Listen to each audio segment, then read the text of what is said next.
നമസ്കാരം. പ്രിയ നടൻ സലിം കുമാറിന് ആദരാഞ്ജലികൾ നേർന്ന് മലയാളികൾ. വിയോഗ വാർത്തയറിഞ്ഞ ആയിരക്കണക്കിന് പേരാണ് നടനെ അവസാനമായി കാണാൻ പറവൂരിലേക്ക് എത്തുന്നത്. കൊച്ചിയിലെ സ്വകാര്യ ആശുപത്രിയിൽ കരൾ രോഗത്തിന് ചികിത്സയിലിരിക്കെ അന്തരിച്ച നടന്റെ ഭൗതിക ശരീരം നോർത്ത് പറവൂർ ടൗൺ ഹാളിൽ പൊതുദർശനത്തിന് വെച്ചിരിക്കുകയാണ്.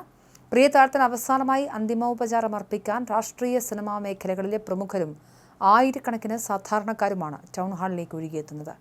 രാവിലെ അമൃതാശുപത്രിയിൽ നിന്നും കൊണ്ടുവന്ന മൃതദേഹത്തോടൊപ്പം സലിംകുമാറിന്റെ കുടുംബാംഗങ്ങളും ടൗൺ ഹാളിലുണ്ട്. ഉച്ചയ്ക്ക് 1 മണി വരെ ടൗൺ ഹാളിൽ പൊതുദർശനം തുടരും. അതിനുശേഷം ഭൗതിക ശരീരം വസതിയിലേക്ക് കൊണ്ടുപോകും.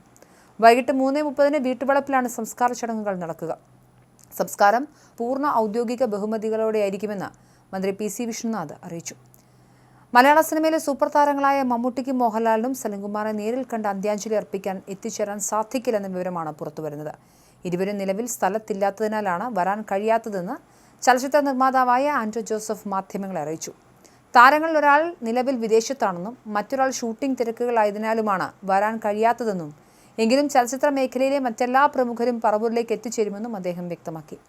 നേരിട്ടെത്താൻ സാധിച്ചില്ലെങ്കിലും മമ്മൂട്ടിയും മോഹൻലാലും പ്രിയ സഹപ്രവർത്തകനെ അനുസ്മരിച്ചു. തീരാത്ത സങ്കടമാണ് സലിംകുമാറിന്റെ വിയോഗമെന്ന് മമ്മൂട്ടി വ്യക്തമാക്കിയപ്പോൾ സിനിമയ്ക്കകത്തും പുറത്തും തനിക്ക് നല്ലൊരു സുഹൃത്തായിരുന്നു സലിംകുമാറെന്നും നഷ്ടമായതൊരു കൂടപ്പിറപ്പിനെയാണെന്നുമാണ് മോഹൻലാൽ അനുസ്മരിച്ചത്. കേന്ദ്രമന്ത്രി സുരേഷ് ഗോപി, നടൻ ജയറാം, രമേശ് പിഷാരടി, നവ്യ നായർ തുടങ്ങി സിനിമാ രാഷ്ട്രീയ രംഗത്തെ പ്രമുഖർ ഇതിനകം തന്നെ ആശുപത്രിയിലും പൊതുദർശന നഗരിയിലുമെത്തി അന്തിമോപചാരം അർപ്പിച്ചു കഴിഞ്ഞു. സലിംകുമാറിന്റെ രാഷ്ട്രീയ നിലപാടുകൾക്കപ്പുറമുള്ള വ്യക്തിബന്ധങ്ങളെ ഓർത്തെടുത്താണ് രാഷ്ട്രീയ നേതാക്കൾ അനുശോചനം രേഖപ്പെടുത്തിയത്. പൊതുദർശന ചടങ്ങുകൾക്ക് ശേഷം ഉച്ചയ്ക്ക് 1 മണിയോടെ ഭൗതിക ശരീരം നോർത്ത് പറവൂരിലെ അദ്ദേഹത്തിന്റെ വസതിയിലേക്ക് കൊണ്ടുപോകും. തുടർന്ന് വൈകുന്നേരം 3:30 മണിയോടെ വീട്ടുവളപ്പിൽ ഔദ്യോഗിക അന്ത്യകർമ്മങ്ങളും സംസ്കാര ചടങ്ങുകളും ആരംഭിക്കുമെന്നാണ് നിലവിൽ ലഭ്യമാകുന്ന വിവരം.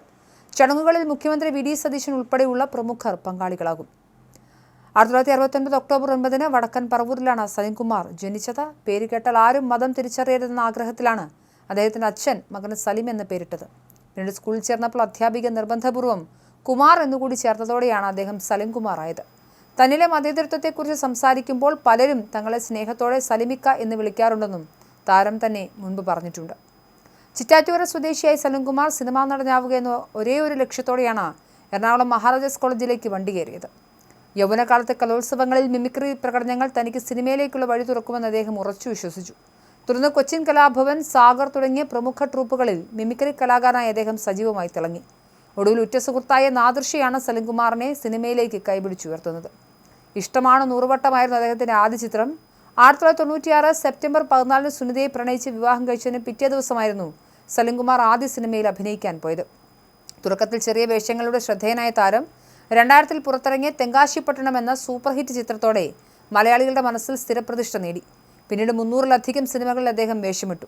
അഭിനയത്തിന് പുറമെ കമ്പാർട്ട്മെന്റ്, കറുത്ത ജൂതൻ, ദൈവമേ കൈതൊഴാം, കേക്കുമാറാകണം എന്നീ സിനിമകൾ അദ്ദേഹം സംവിധാനം ചെയ്തു. തന്റെ ജീവിതത്തിലെ വിജയങ്ങൾക്ക് പിന്നിൽ ഭാര്യ സുനിതയാണെന്ന് സലിംകുമാർ എപ്പോഴും പറയുമായിരുന്നു. വെറുമൊരു മിമിക്രി കലാകാരൻ മാത്രമായിരുന്നു തന്റെ കൈപിടിക്കാൻ വലിയ റിസ്ക് എടുത്ത സുനിതയ്ക്ക് ദൈവം നൽകിയ സമ്മാനമാണ് തന്റെ ജീവിതത്തിലെ എല്ലാ നേട്ടങ്ങളുമെന്നായിരുന്നു അദ്ദേഹത്തിന്റെ പക്ഷം.